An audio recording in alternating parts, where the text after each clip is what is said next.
big new things in insurance is short-term rental properties. You might know them better as Airbnb, VRBO, home away from home, basically anywhere you can go and stay for one night or 1 week or 1 month, and you're not on like a tenant contract with a landlord.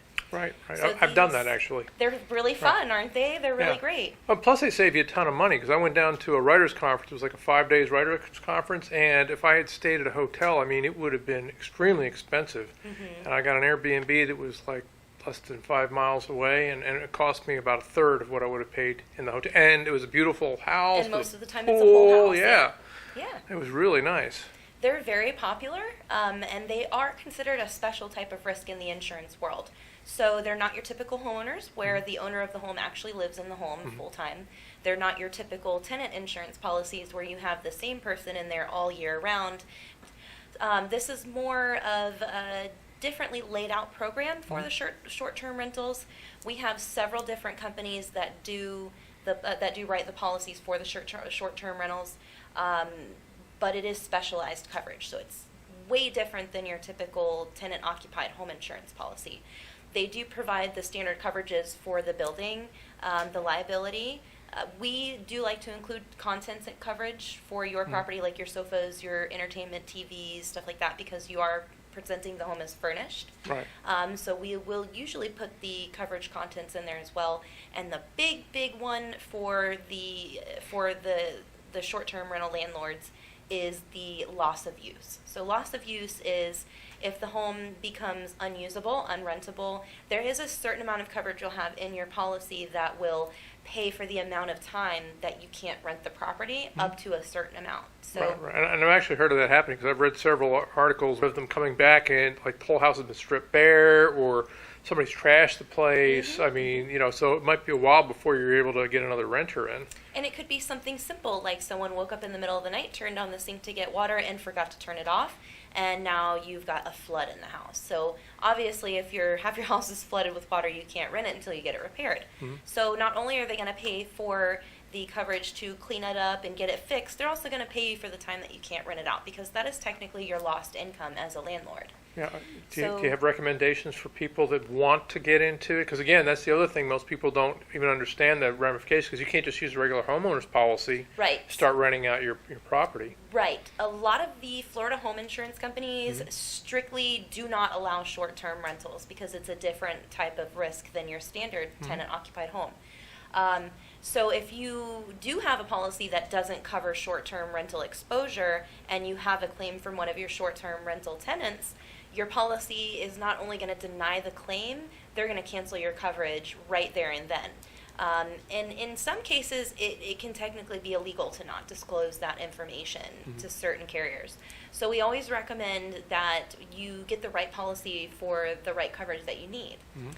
One of the big names a lot of the investors I've been talking to, they're hearing, is Proper Insurance. They offer really great high amounts of coverage, like $2 million in liability. They will cover up to $25,000 for bed bug or other insect infestations in your home. This is not usually covered on most tenant-occupied insurance policies.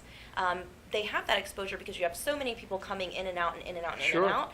Bed bugs are a huge possibility, and they are a nightmare. Oh, yes, I've heard. Nightmare. It can take weeks or sometimes months to get rid of them. Oh. So having that coverage available to get rid of the problem immediately is detrimental when you have these kind of homes. Yeah, a friend of mine actually went over to Italy, and when he came back, he brought Italian bed bugs back with him, and he got to the point where he's like, I'm afraid to go to sleep. Yeah. And eventually what he had to do was he had to take his entire mattress and he basically put it in a big plastic bag just to kill them all.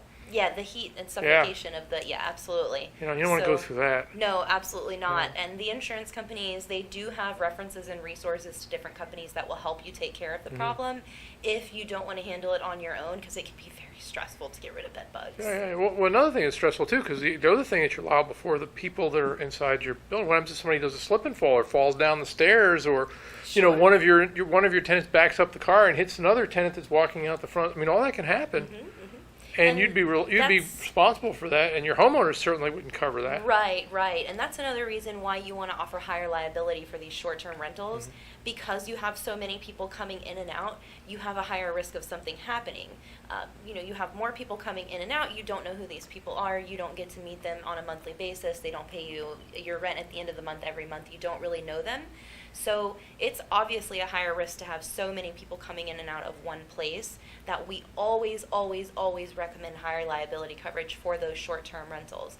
Whether it's $300,000 up to the $2 million that Proper is currently offering, we do recommend higher than your average liability for those houses. Yeah, and I guess depending on which provider you're using, because there's a bunch of different, it's not just Airbnb's game anymore. I'm sure all of them have different rules and regulations that you have to follow. So again, if you don't want to go through all that research, obviously you folks have a lot of experience with that. Absolutely.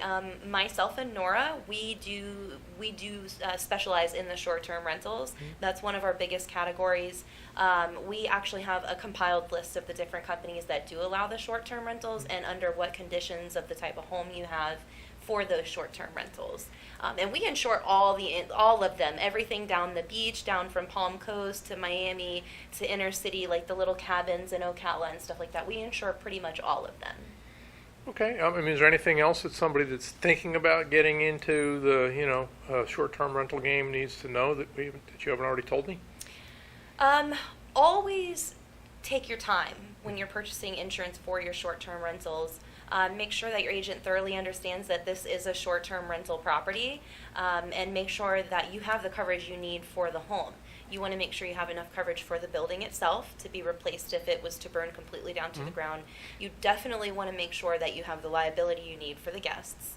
And one big thing I'm going to interject here, yes, VRBO and Airbnb do offer you a liability policy for your rental property up to $1 million.